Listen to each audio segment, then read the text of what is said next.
franchise that is the crux of why we are fans.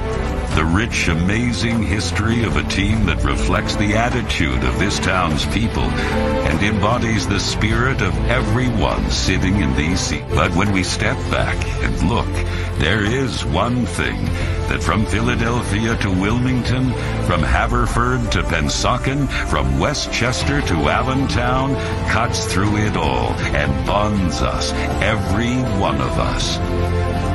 Every fall, it is the Eagles green that runs through the veins of the young and old, and the divides that exist between races and creeds, rich and poor, the 700 level and the lower bowl are all gone, and we are suddenly one.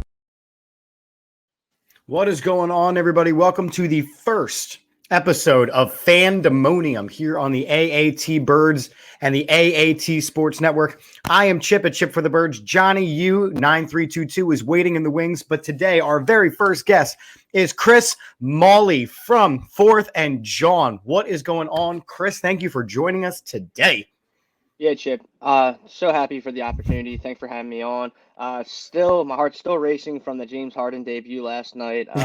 And now we get to talk birds. I know that the NFL season's over, but it's always a good time to talk about the Eagles. And I'm really excited to be the first guest and talk about my experience as an Eagles fan, what I do now, on all that. So I appreciate the opportunity. No, absolutely. We thank you for joining us. So a little bit about what this show is going to be is we're going to talk to Eagles fans. I mean, that's what we want to do. Why you love the team. What is your memories of the team? And we ask each of our wonderful guests to provide some photos about their time. So the photos are going to be playing in the background. Chris, I want to ask you first, what is your first Eagles memory? My first Eagles memory, I would have to say it's just being down it's just like my grandparents' living room and just watching Eagles games with my family. My dad, that's right there, he and all of his brothers and sisters, they are huge diehard Eagles fans. Same can be said on my mother's side as well. But with my dad, though, my dad worked at the vet. He used to be a ticketing person, and he used to be like, hey, just show me anything that maybe looks like a ticket. And he would get every single person he knows into the game, and they would just go up to the top level and just sneak into the game. And for me, I just remember that was huge. Growing up, my parents would always dress me up in Eagles stuff, but I just always remember being in a living room or a basement watching the game and just seeing how crazy my family got during the game. And I was like, all right, obviously this is important, so this is something I want to pay attention to. And then slowly, at a young age, my uncles, they started bringing me to games, and my dad was bringing me to games over their own kids or over their other siblings or their spouses. So I was like, all right, for some reason they like bringing me to games because my entire life I just been getting opportunities to see everything. My main Eagles memory that I remember at a really young age is my brother and I going to the Eagles versus Cowboys end of the year. Every single person's like, they're they're not going to make the playoffs. They need 3-4 things to happen. And I remember oh my God, cool. I was so young. And then we ended up beating the Cowboys 44-6. And that was when I'm I'm all in. Seeing and feeling that energy in that stadium, I was like, nothing's better than this. I was addicted to being an Eagles fan. And I just wanted that feeling because my family, we have over a dozen season tickets sporadically spread throughout the link, but the ones that I was sitting in is my Uncle Johnny's tickets, and they're right at the 45-yard line on the away side. So I'm right behind the Cowboys bench, and I just remember as a little kid just screaming anything and repeating anything I heard at T.O. and Romo and all them on the sideline. So yeah, I've been all in since then. Yeah, to talk about memories. So there's your first memory. We want to know kind of what's your favorite memory. And I want to kind of exclude the Super Bowl just because that's going to be a lot of people's favorite memories. So excluding the Super Bowl, what is your favorite Eagles memory? Whether you've seen it on TV, whether watching it on TV, watching it in person, what would you say is your favorite Eagles memory? So that's a great question. So right there on the screen, that's my best friend Jawn, who unfortunately passed away last spring. But John and I grew up as neighbors. We went to every single grade school together, and then we were actually college roommates. And it's funny that there's Chris Long, 'cause I was gonna bring him into the conversation. I just interviewed Chris Long this week on Wednesday, and we were talking to him about his favorite memories at non-Super Bowl, and I share the same one. He said the Vikings, the NFC Championship game at the Link.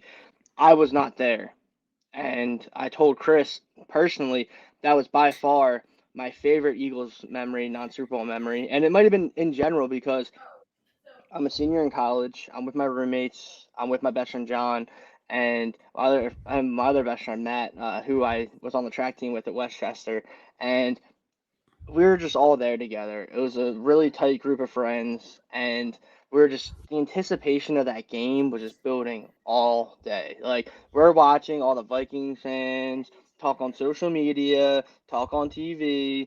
They're doing the skull chant in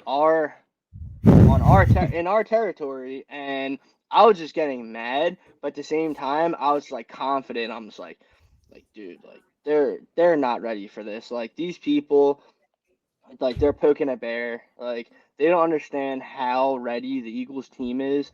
And on top of it, I'm like after they lose, I'm like they're gonna whine about us being mean to them, this and that. But just the whole day we were getting pumped up. Like we're just like dude, like I was a senior in college. Like we were just buying like as much like we were just buying beer. Like Mhm. we had the beer funnel in the background, and before the game I'm like, listen guys, like every single time the Eagles score, like we're taking a shot at Jameson. Every quarter, you have to get a beer funnel. Let's go. And like everyone's all right, we're in.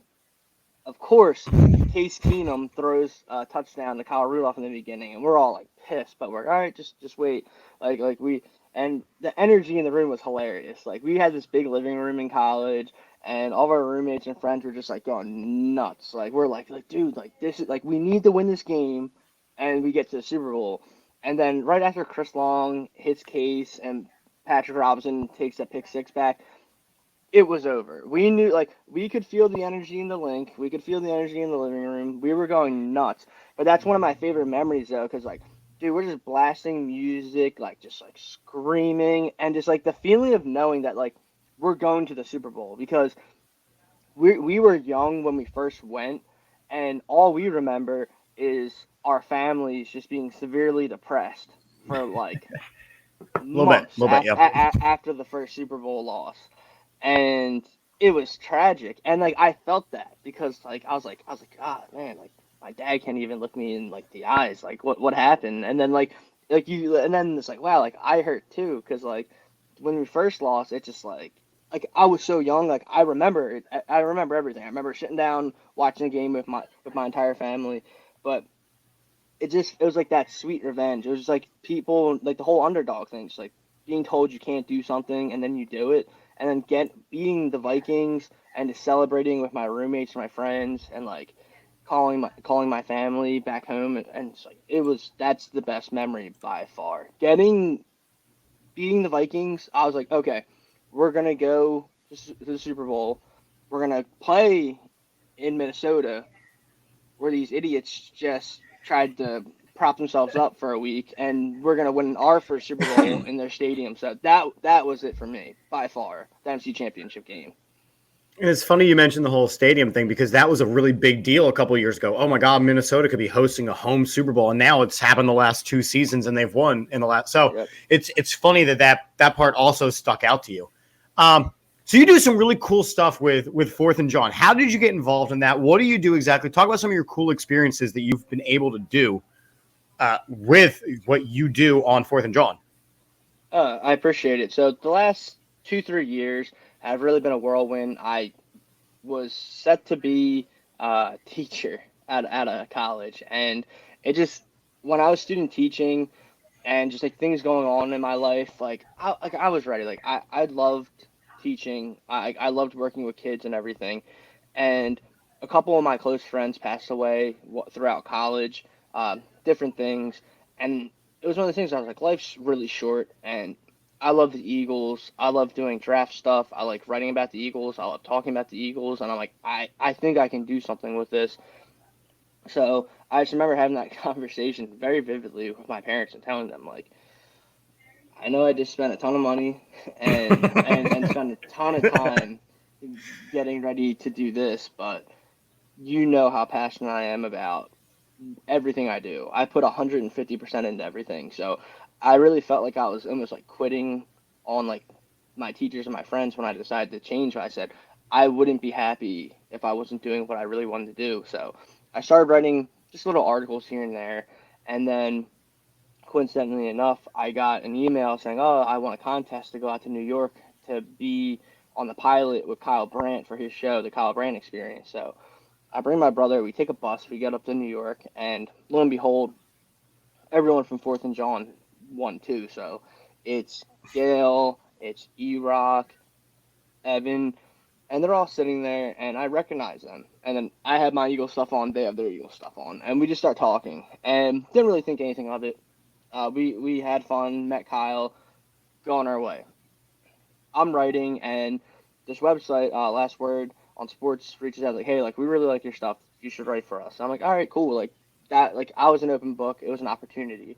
Started writing for them. Things went really well, but they weren't Eagles based, and I ended up winning a peer reviewed award for an article I wrote on Mike Mayock because he's from Overbrook in Philadelphia area, and I always looked up to Mike because like he always did the draft stuff, and Yep. he had a story kind of like what I wanted to have, being a guy from this area and then making it all the way to the heights he made to, even though he just lost his job. I mean, just getting to where Yeah. he was, it's incredible.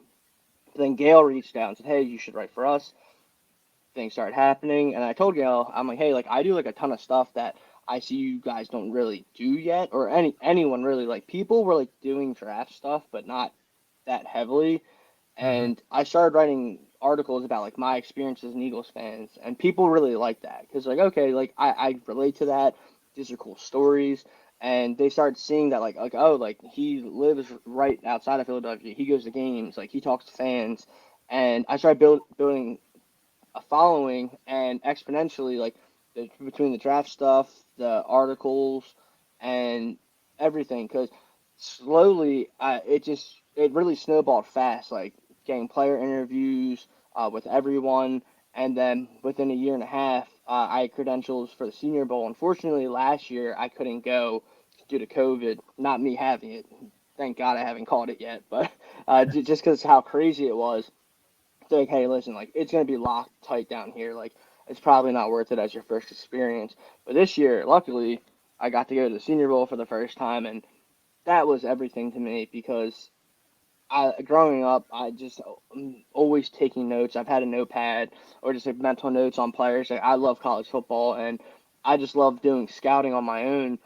And anyone that's followed me knows that like it's always talking about like the draft, like prospects, all of Hmm. that, and being able to interview players has been like a dream of mine. And I just love the interpersonal relationships and stories and trying to help these guys out because as a student athlete, obviously nowhere near the tier that these guys are at or were at that I'm interviewing, but you just have that connection because you understand the grind and that like you're not doing it for yourself, you're trying to do it for others. And sometimes people like being able to talk to the guys face to face, even though it's on the screen and not, you know what I mean?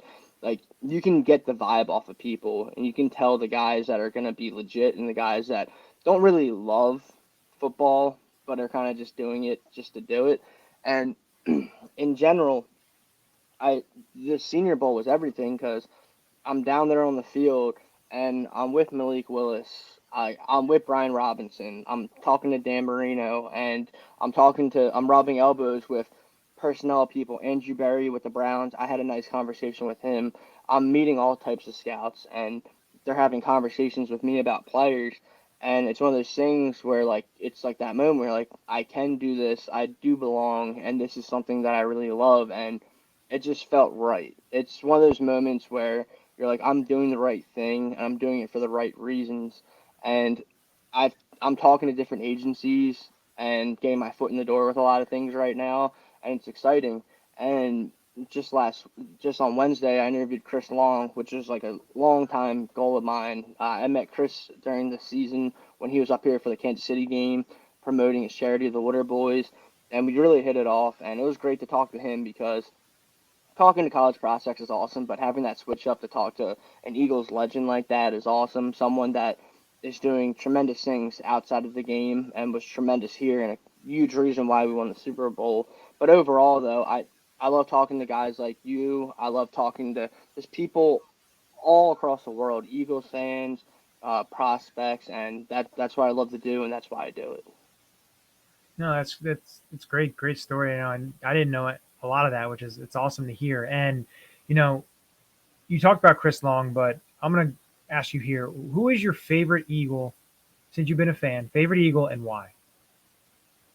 It has to be Brian Dawkins. I have his book right here. It's signed.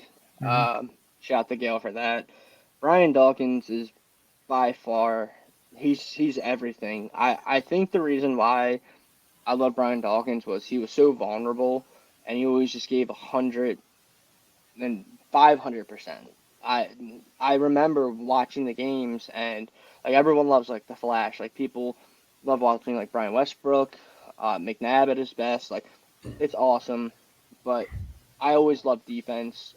When I played when I was little, I was always so small when I was little, and but I just loved hitting people. Like my coaches were like, whoever has the ball, just hit them as hard as you could, and I would just do what Brian Dawkins did. I unfortunately I hurt some kids when I was younger because of that, but I just remember I loved Brian Dawkins because I was like, anytime he hit someone, it took them a second to get up, and then they thought about going across the middle or going his Mhm. way, and I'm like, that's awesome. Like to be feared in the NFL, like that's a rare thing. And the funniest story about Brian Dawkins is I met him twice, but the first time I met him, I was so little and I was so nervous, and it was at a charity event, and I'm getting in line to meet Brian Dawkins, and I'm like, oh my God, like I'm gonna meet Brian Dawkins, and the football right here is the one that he signed, but and I just remember I'm like holding it, I'm like shaking, I'm like, oh my God, like I'm gonna meet Brian Dawkins, and I'm getting ready to meet him, and this lady is wasted. And it's at a charity event. It's like, what are you doing here? But I was like little, so I didn't understand. And she's like holding like this like plate with like cocktail sauce and shrimp on it, and she's like, oh my God, Ryan Dawkins, and then drops the plate on me. And like I'm a little kid, I'm about to meet like a hero of mine, so I'm like mortified. And I'm like, oh my God, I give my dad the ball and I run away. So then my dad gets the ball signed. My brother gets a picture of Brian Dawkins. I don't get a picture of Brian Dawkins. And I'm like, oh, like, it was brutal. But it's just like one of those things where it's so funny that it's just like, because not like, as a kid, I'm like mortified. Like some random lady, just drunk lady, just like poured shrimp cocktail on my head. Like I don't know what's going on. But I missed out on meeting Brian there. But Oh, he's so awesome. Like I can't really think of like a guy like he's such a Philly guy, not being from Philly. Like that's what like Joel Embiid, he's a Philly guy. Bryce Harper, he's a Philly guy. Like these are guys that like you gravitate towards as fans, and that's what Ryan Dawkins was to me. Absolutely. So you mentioned that we had this decades long love of the Eagles. So what is it about the Philadelphia Eagles and this fan base that makes them the team that you love the most? Just being not even just being born into it. I feel like I could have been born. I mean, I was born somewhere else, but I could have been from anywhere. And some people run from it, some people dive right into it, and I'm a dive into it person when I see just like a group of passionate people just growing up. Like I, just, it's just in our blood. Like you guys know it. Everything we bleed green. Like no matter what it is. Like you're out anywhere and all you see it's just Eagles everything. Like you see that hat. Like, I don't care. Put it on the credit card. I want that hat. Like every single thing. It's growing up, first thing like you saw the slideshow. Like my parents had me in Eagle stuff when I'm like 1 years old, like instantly, and just the passion with that. Like you walk around anywhere. Like I was just in Tampa, Tennessee, Alabama, all these different places. Saw someone with Eagles stuff in every single state. Didn't mhm. matter the temperature. Didn't matter. what time it was. You're at a gas station. Like I was at the Tampa game. I wanted to jump out of the car after we lost that game, and you still just see tons of people down in Tampa wearing Eagles stuff, and they're passionate. Like that's what it's all about. That's why I love this fan base. Win, lose, or draw, that's our team. We're not a fake fan base like these other people that just like come out of nowhere, dive in and out. Because that's why it's so funny though. And I think like that's why the Cowboys rivalry is so real. Like I see some people on like the timeline like, oh, like the Cowboys aren't our biggest rivalry. I'm like, what are you talking about? It's literally good versus evil. Yeah. It's right versus wrong. Like that's why the fan bases clash so much, because you see all these fake people and fake fans that cling on to something. Like, I'm 26 years old. The Cowboys have never been good since I've been alive. They've done nothing since I've been alive.